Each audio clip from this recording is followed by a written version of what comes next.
नमस्कार दोस्तों, कैसे हैं आप सब। उम्मीद करता हूँ आप लोग अच्छे होंगे। आपकी पढ़ाई अच्छी चल रही होगी। और आज रविवार है, 23 जुलाई 2023 चल रहा है। जैसा कि हम लोग डेली डिस्कस करते हैं, जो यूपीएससी, पीसीएस या अदर कॉम्पिटिटिव एग्जाम्स में जहाँ से करंट अफेयर से क्वेश्चंस बनने की पॉसिबिलिटी होते हैं, हम लोग उन सारे न्यूज़ों को देखते हैं। चलिए शुरुआत करते हैं। जो आज का हमने न्यूज़ रखा हुआ है सबसे फर्स्ट न्यूज़ में, जिसमें कि हमारे पास अगर हम बात करें तो प्रधानमंत्री मोदी जी ने अभी जो G20 के देशों को, ऊर्जा मंत्रियों को संबोधित कर रहे थे, है ना। तो उसमें बातें की इन्होंने कि जो हमारे पास गैर जीवाश्म स्रोत से जो विद्युत क्षमता हासिल करने की बात की गई थी, उसे हमने 9 वर्ष पहले ही पूरा कर लिया है। और इसमें आगे जो इन्होंने कहा कि 2030 तक हमारा टारगेट है, जो कि इम्पोर्टेंट हमारे पास एग्जाम के पॉइंट ऑफ व्यू से है कि 2030 तक अब जो है हम यहाँ पर 50% लक्ष्य रखा हुआ है, जिसमें कि क्या होगा, गैर जीवाश्म स्रोत से ऊर्जा हासिल करने की यानी विद्युत हासिल करने की बात की गई। यहाँ पर इसकी बात की गई है। इन्होंने एक और बात पर ध्यान दिया है, जोर दिया है, जोर इस बात पर दिया हुआ है कि अंतर्देशीय ग्रिड की बात किया हुआ है। अब यहाँ पर जो अंतर्देशीय ग्रिड है, कहीं न कहीं ऊर्जा सुरक्षा को बढ़ावा देने के लिए या ऊर्जा सुरक्षा को प्रदान करने के लिए यहाँ पर अंतर्देशीय ग्रिड की बात पर जोर दिया है। और भी इन्होंने एक बात कही कि जो पूरा विश्व है कहीं न कहीं G20 देशों की तरफ देख रही है, खासकर जो हमारे पास चाहे समावेशी की मामला हो, न्याय संगत अस्थायी की मामला हो या स्वच्छ ऊर्जा की बात हो, ये G20 जो देश हैं इनकी तरफ पूरा विश्व जो है एक तरह से देख। भारत इस वर्ष जो है, अगर हम बात करें तो 20% जो एथनॉल मिले, है ना, यहाँ पर जो एथनॉल होता है उससे मिले पेट्रोलियम को यानी पेट्रोल की बिक्री शुरू कर देगा 2023 में ही, इसी वर्ष से ही। और 2025 तक ये जो है पूरे इंडिया में मिलना शुरू है। 2025 से जो है पूरे इंडिया में इसमें एथनॉल से मिला हुआ पेट्रोलियम मिलना शुरू हो जाएगा। अब हम बात एक और पॉइंट करते हैं इसमें कि आखिर जो जीवाश्म है ना, जीवाश्म ईंधन और गैर जीवाश्म ईंधन, ये होता क्या है, क्या डिफरेंस होता है इसमें। तो जो गैर जीवाश्म ईंधन होता है उसमें अगर हम बात करें तो उसमें परमाणु या जल विद्युत या अन्य नवीनीकरण ऊर्जा, जिसमें कि भूतापीय, सौर ऊर्जा, ज्वारीय ऊर्जा, पवन ऊर्जा, इस तरह के जो शामिल होते हैं उनको हम बोलते हैं गैर जीवाश्म स्रोत से प्राप्त ऊर्जा। और दूसरा हमारे पास होता है जीवाश्म ईंधन। जीवाश्म ईंधन में क्या होता है कि इसमें उच्च प्रतिशत में क्या होता है, कार्बन होता है, जिसमें कि पेट्रोलियम है, कोयला है, प्राकृतिक गैस है, ये सारे जो चीजें हैं इसमें क्या होता है, उच्च प्रतिशत इसमें कार्बन होता है। राइट, यहाँ पर हमने इसके बारे में देखा। अब और देखें इसमें कि जो G20 की बात कर रहे हैं, क्योंकि ये न्यूज में रहा हुआ है और न्यूज में आते ही रहा है, तो थोड़ा सा G20 के बारे में हम लोग डिस्कस करते हैं। जो G20 की स्थापना की गई थी 1999 में, खासकर जो एशियाई वित्तीय संकट के बाद वित्त मंत्रियों और केंद्रीय बैंकों के जो गवर्नर थे, इनके वैश्विक आर्थिक वित्तीय मुद्दों पर चर्चा करने के लिए एक मंच के रूप में की गई। राइट, लेकिन अगर बात करें तो 2007 में वैश्विक आर्थिक वित्तीय संकट के मद्देनजर G20 को राष्ट्राध्यक्षों या शासनाध्यक्षों के स्तर तक उन्नत किया गया था। और 2009 में बात करें, इसमें अंतर्राष्ट्रीय आर्थिक सहयोग हेतु प्रमुख मंच के रूप में इसको नामित किया गया। G20 सम्मेलन प्रति वर्ष जो होता है इसका आयोजन किया जाता है और कोई ना कोई एक कंट्री होता है जो कि इसकी अध्यक्षता करता है। शुरुआत में G20 व्यापक आर्थिक मुद्दों पर ही केंद्रित था, लेकिन अब जो है ये इसके एजेंडे काफी विस्तार हो गए हैं। अब सिर्फ और सिर्फ यहाँ पर जो वित्तीय संकट है या जो वैश्विक आर्थिक वित्तीय संकट है उनसे सिर्फ उभरने की बात नहीं है, बल्कि इनमें बहुत सारे अन्य बातें भी शामिल हैं, जैसे कि व्यापार की बात करें, जलवायु परिवर्तन की बात करें, सतत विकास की बात करें, स्वास्थ्य की बात करें, शिक्षा, ऊर्जा, पर्यावरण, जलवायु परिवर्तन, भ्रष्टाचार, इन सभी के बारे में यहाँ पर डिस्कस किया जाता है। राइट, ये सारे पॉइंट। अगर हम बात करें G20 के बारे में, तो G20 नाम से ही पता चलता है ग्रुप ऑफ 20 कंट्रीज, यानी कि G20 में 20 कंट्रियों का एक ग्रुप। अब इसमें अगर हम सोचेंगे कि क्या ये सिर्फ कंट्री जो है एशिया के हैं या पूरे वर्ल्ड के हैं, तो इसमें नाम से सुनने में आ जाएगा, समझ में आएगा कि आखिर ये कंट्री कौन कौन से हैं। इसमें कौन कौन से कंट्री शामिल, इसमें अर्जेंटीना शामिल है, ऑस्ट्रेलिया शामिल है, ब्राजील शामिल है, Canada, China, France, Germany, India, Indonesia, Italy, Japan, Republic of Korea, Mexico, Russia, Saudi Arabia, South Africa, Turkey, है ना, UK, United State of America और यूरोपियन यूनियन। इसका मतलब क्या है? मतलब ये कोई भी कॉन्टिनेंट ऐसा नहीं है कि जहां से इसमें कंट्री शामिल नहीं। मतलब ये पूरे वर्ल्ड के जितने भी कॉन्टिनेंट हैं वो सभी कॉन्टिनेंट से इसमें लोग शामिल हैं, ठीक ना। इसका मतलब कि ये G20 पूरे देश के कंट्रियों के ग्रुप है, ठीक है। आगे बढ़े हम लोग। इसमें एक और बातें हुई इस न्यूज में कि जहां पर जो हमारे इंडिया की बात करें तो उसमें एथनॉल की बात हुई है, ठीक ना। एथनॉल का जो रासायनिक नाम होता है जिसको बोलते हैं C2H5OH, है ना। फिर से सुन लें क्या होगा इसका। इसका नाम होता है C2H5OH, इसका रासायनिक नाम है। ये आपके पास एग्जाम के पॉइंट ऑफ व्यू से इम्पोर्टेंट है, ठीक ना। यहाँ पर ये पॉइंट इम्पोर्टेंट है क्योंकि इसमें आपके पास क्वेश्चन पूछा सकता है, ठीक ना, कि रासायनिक नाम क्या है। और अगर हम बात करें इसमें तो ये गन्ना से, मक्का से या गेहूं से प्राप्त किया जाता है, जिसमें कि स्टार्च बहुत उच्च मात्रा में होती है। और भारत में जो एथनॉल के उत्पादन मुख्य रूप से किण्वन प्रक्रिया द्वारा यानी गन्ना के सीधा के माध्यम से किया जाता है, ठीक है। तो ये हमारे पास न्यूज थे जिसमें कि जलवायु परिवर्तन से जुड़ा हुआ था। अगला अगर हम न्यूज की बात करें तो अगला जो न्यूज हमारे पास है, जो सेकेंड न्यूज है, इसमें है छोटे रिएक्टरों के भरोसे पूरा हो सकता है परमाणु ऊर्जा का लक्ष्य। देखें यहाँ पर छोटे रिएक्टर की बात हो रही है, जबकि हम पहले बात करते थे बड़े बड़े रिएक्टर की बात। तो यहाँ पर बड़े रिएक्टरों की बात नहीं की जा रही है, बल्कि छोटे छोटे जो रिएक्टर हैं जिनका कि कहीं ना कहीं 100 मेगावाट या 300 मेगावाट तक जो हो सकते हैं, इसी की रेंज में हम रिएक्टरों की बात करते हैं। और इन्हीं रिएक्टरों को लगा करके हम अपने ऊर्जा को कहीं ना कहीं बढ़ा सकते हैं, तो इन्हीं की बात की गई। अगर हम बात करें तो इसमें परमाणु ऊर्जा क्षेत्र में भारत के पुराने जो सहयोगी देश हैं, जिसमें कि अमेरिका और फ्रांस ने, दोनों से ये वार्ता क्रम में शुरू की गई है, शुरुआत हुई थी, बात हुई थी इस पर। पिछले दिनों पीएम नरेंद्र मोदी जो है हमारे शीर्ष स्तरीय वार्ता में छोटे परमाणु रिएक्टर का एक प्रमुख मुद्दा रहा है। वैसे छोटे परमाणु रिएक्टर की तकनीक अभी पूरी तरह से विकसित नहीं हुई है।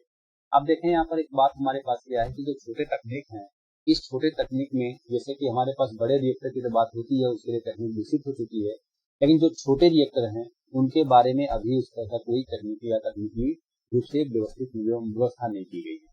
तो यहाँ पर इस चीज की बात हम देखते हैं। लेकिन अगर हम बात करें तो इसमें अमेरिका और जो फ्रांस हैं, ये दोनों ही इस बात को लेकर के काफी सहमति जताई हुई है। और इस बात को खुद अमेरिका ने खुद ही कहा इस चीज को लेकर के कि इस पर काम किया जाना चाहिए। 2023-31 तक जो है भारत अपनी परमाणु ऊर्जा क्षमता को बढ़ाकर 25,000 मेगावाट करना चाहता है। फिर हमने जो लक्ष्य रखा हुआ है, अभी हमारे पास जो हमारे पास है ये 6,800 मेगावाट करीब है, लेकिन इसको हम बढ़ा करके कितना चाहते हैं, हम चाहते हैं कि जो हमारे पास ये 6,800 मेगावाट है ना, 800 मेगावाट है, इसको हम बढ़ा करके यहाँ पर 25,000 मेगावाट करना चाहते हैं। और इसमें जो भारत और फ्रांस की कंपनियां जो हैं, इसमें एक जैतापुर है ना, यहाँ पर जैतापुर, जहाँ पर कि 9,500 मेगावाट के परमाणु संयंत्र लगाने की समझौता किया गया था। और ये काफी मतलब कि लंबे समय से जो है इस पर प्रगति नहीं हुआ है, काम नहीं हुआ है इसके ऊपर। सेम उसी रूप में अगर हम बात करें तो भारत और अमेरिका के बीच में भी एक कंपनी के सहयोग में आंध्र प्रदेश में श्रीकाकुलम में परमाणु ऊर्जा लगाने की बात की गई थी, लेकिन अभी भी इस पर भी कहीं ना कहीं कोई खास प्रगति नहीं हुई, ठीक है। अगर हम और भी बात करें इसमें तो हम ये देखते हैं कि जो अभी तक हमारे पास परमाणु रिएक्टर हैं, है ना, इस बारे में जो अमेरिका के भी कहीं ना कहीं वाशिंगटन हाउस, है ना, वाशिंग हाउस इलेक्ट्रिक कंपनी की तरफ से प्रस्ताव आया है, जिसमें कि कंपनी इस बारे में अपनी तकनीक विशेषता ही हस्तांतरित करने को तैयार है। मतलब जो अगर हम बात करें तो यहाँ पर एक कंपनी है जिसका नाम है क्या, वेस्टिंग हाउस, है ना, वेस्टिंग हाउस। ये इलेक्ट्रॉनिक कंपनी है, यहाँ पर इलेक्ट्रिक कंपनी है।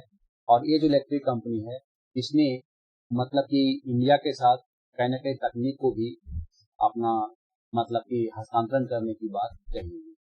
तो ये सारे पॉइंट हैं जहाँ से हमारे पास एग्जाम में कुछ आंसर्स होते हैं कि कौन कौन से ऐसे कंट्री हैं जहाँ से कि छोटे व्यक्तियों की बात की गई है। तो इसमें हमारे पास दो हैं, एक तो हो गया है फ्रांस और दूसरा है अमेरिका। और इसमें ये भी बात हो सकती है कि फ्रांस से कहाँ पर बात हुई है, और जो फ्रांस की बात करें तो फ्रांस के साथ कहाँ पर हम रिएक्टर लगाने की कोशिश कर रहे हैं, और जो अमेरिका के साथ है वो कहाँ पर है। तो फ्रांस के लिए जो हम बात करते हैं तो फ्रांस का कहाँ है, ये जैतापुर में है। और जो अमेरिका के साथ जो बात कर रहे हैं ये इसका कहाँ पर है, ये भी आपका कहाँ, ये है आपका आंध्र प्रदेश में है, जहाँ पर कि श्रीकाकुलम जिला में है। तो यहाँ पर संयंत्र लगाने की बात की गई है।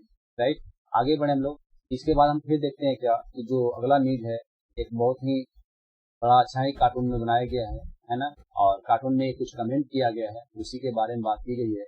महिला सुरक्षा को लेकर बात की गई है और कानून व्यवस्था की बात की गई। इसके लिए भी कोई तो खतरे का निशान बनाइए भाई लोग, है ना। इसका मतलब कि यहाँ पर जो खतरे का निशान है, अभी आप न्यूज में सुन रहे हैं, देख रहे हैं कि जो हमारे पास चाहे वो मणिपुर का मामला हो, चाहे बंगाल की मामला हो, चाहे एमपी की मामला हो, या आसाम की राजस्थान की मामला हो, इन सब में कहीं ना कहीं एक तरह से देखने को मिल रहा है। अभी कल फिर से न्यूज में आया कि बिहार में भी कुछ सुनने में आ रहा है, इस तरह की बातें हो रही है। तो ये जो चीजें हैं ये कहीं ना कहीं हमारे समाज के लिए, हमारे प्रशासन के लिए ये सब सोचनीय है। इस पर विचार करने की जरूरत है कि आखिर अब तक ऐसी व्यवस्थाएं क्यों नहीं बन पाई, और अगर व्यवस्थाएं बनी हुई है तो सही से इम्प्लीमेंट क्यों नहीं रहा है, आखिर ये किसकी लापरवाही। अगला जो हमारे पास न्यूज है जिसमें की बात की गई है स्काई रूट के रॉकेट इंजन का सफल परीक्षण। ठीक है, यहाँ पर स्काई रूट की सफल परीक्षण की बात की गई है। अगर हम बात करें इसमें तो भारतीय अंतरिक्ष अनुसंधान जो संगठन है इसरो, जिसको हम लोग बोलते हैं शॉर्ट में, तमिलनाडु के महेंद्रगिरी में इसरो प्रोदन परिसर में अंतरिक्ष स्टार्ट अप है ना स्काई रूट के रॉकेट इंजन का सफल परीक्षण किया गया है। अब आपके पास जो क्वेश्चन होगा, इसमें क्वेश्चन ये बनेगा कि आखिर कहाँ पर किया गया है। ये महेंद्रगिरी है, और महेंद्रगिरी कहाँ पर है, ये तमिलनाडु में। महेंद्रगिरी कहाँ पर है, ये तमिलनाडु में। और इसमें जो इसरो के जो बात करें, यहाँ पर startup Skyroot rocket engine का सफल परीक्षण किया गया है। यहाँ पर रॉकेट एक इंजन है, उसकी सफल परीक्षण की गई है। और इसमें अगर हम बात करें, यहाँ पर रमन सेकेंड इंजन का परीक्षण किया गया है। और रमन सेकेंड जो इंजन है, इस इंजन का स्काई रूट यहाँ पर 820 न्यूटन है ना, 820 न्यूटन समुद्र स्तर की बात की गई है। और दूसरा यहाँ पर है 1460 न्यूटन ये वैक्यूम की बात की गई।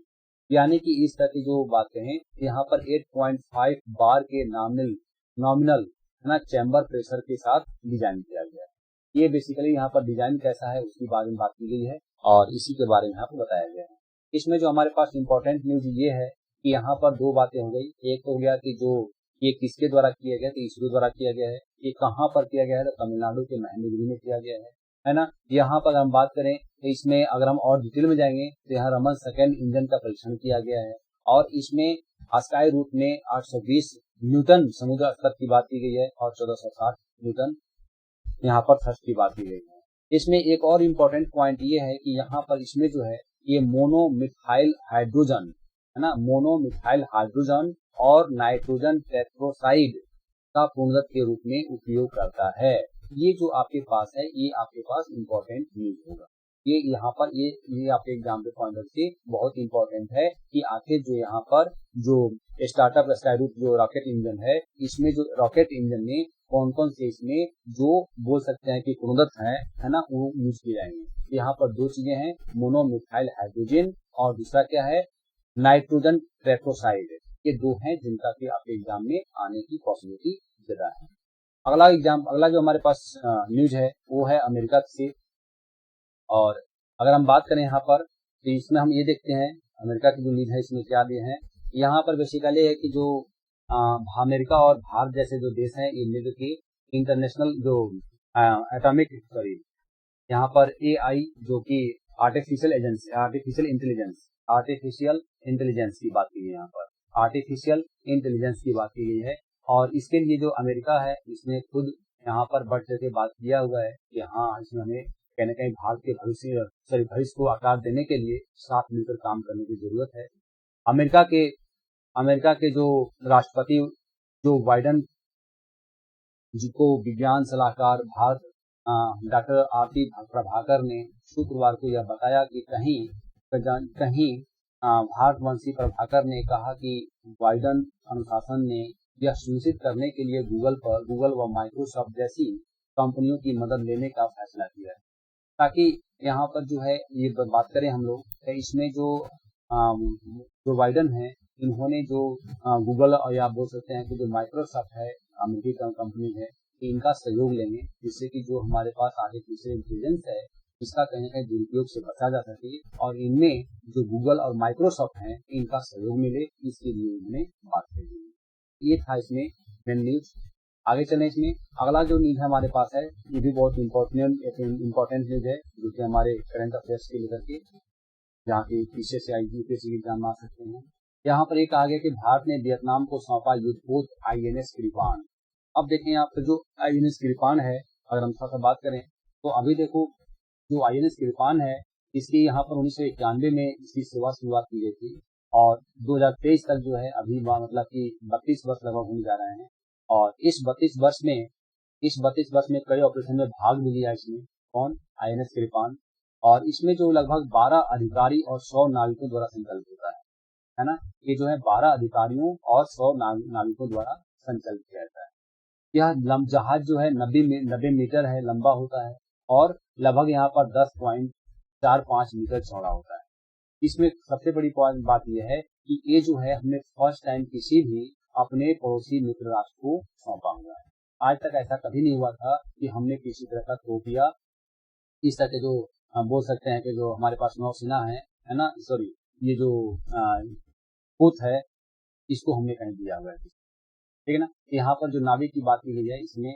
और फिर हम ये भी देखते हैं कि यह जो संचालित या स्वदेश निर्मित खुखरी है ना, खुखरी श्रेणी का मिसाइल से लैस है।